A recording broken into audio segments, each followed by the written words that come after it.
प्यारे बच्चों, कैसे हैं आप सब? आशा करती हूँ आप सब अच्छे होंगे। आइए आज हम पढ़ते हैं हिंदी व्याकरण का पाठ 4 शब्द भंडार।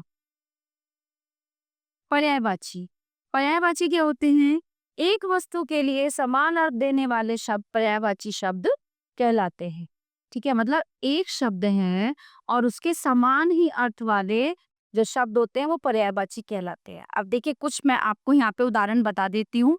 जैसे चंद्रमा है, चंद्रमा को हम शशि भी कहते हैं, सोम, इंदु, रजनीश, चांद और निशापति। चंद्रमा के इतने सारे नाम, ये इनके समानार्थी। ठीक है। तालाब, सरोवर, ताल, तड़ाव, पोखर, जलाशय। दीपावली, दीपदानोत्सव, दीपमालिका, दिवाली, दीपोत्सव।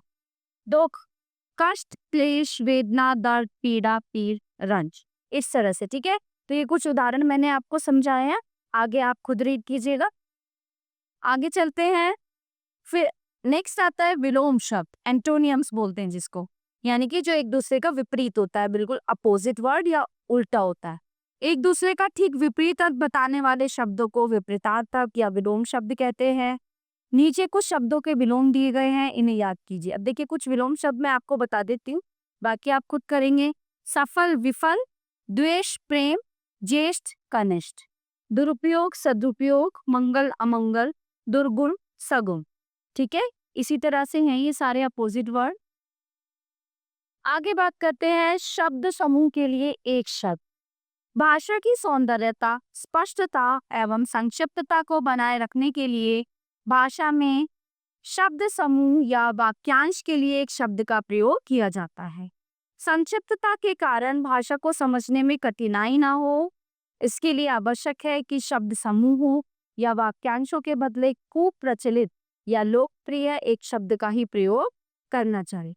नीचे कुछ ऐसे शब्द समूह दिए गए हैं जिन्हें एक ही शब्द में व्यक्त किया गया है। आइए देखते हैं। जो भय से रहित हो, जो पूजा करने योग्य हो, पूजनीय।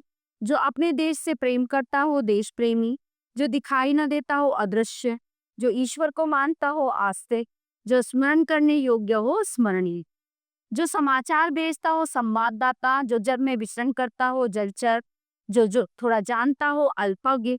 जो परीक्षा में पास ना हो, अनुत्तीर्ण। ईश्वर को ना मानने वाला, नास्तिक। और जो छोटा भाई हो वो होता है अनिष्ट। तो इस तरह से मैंने आपको कुछ उदाहरण दिए हैं, आगे आप पढ़ेंगे। एकार्थी या एकार्थक शब्द, जिसको बोलते हैं यूनिवोकल वर्ड्स, वे शब्द जिनका प्रयोग एक ही अर्थ में होता है एकार्थी शब्द कहलाते हैं। जैसे वृक्ष, कुर्सी, कमीज, कमल, मेज, मकान, पुस्तक, दीवार, सड़क, लकड़ी, घर, दुकान। ठीक है, ये शब्द जिनका प्रयोग एक ही अर्थ में होता है केवल। अब आते हैं अनेकार्थी। कुछ शब्दों के प्रयोगानुसार अनेक अर्थ होते हैं, ऐसे शब्द अनेकार्थी शब्द कहलाते हैं। या ऐसे ही कुछ प्रमुख शब्द दिए जा रहे हैं, इन्हें याद कीजिए। अब देखिए अनेकार्थी और इनके अर्थ। कक्ष, कमरा, श्रेणी, भूमि। गति, मोक्ष, हाल, चाल, दशा। घट, देह, मन, घड़ा, कम, हृदय। ज्येष्ठ, जेठ का महीना, बड़ा भाई, श्रेष्ठ। तत्व, मूल, ब्रह्म, यथा।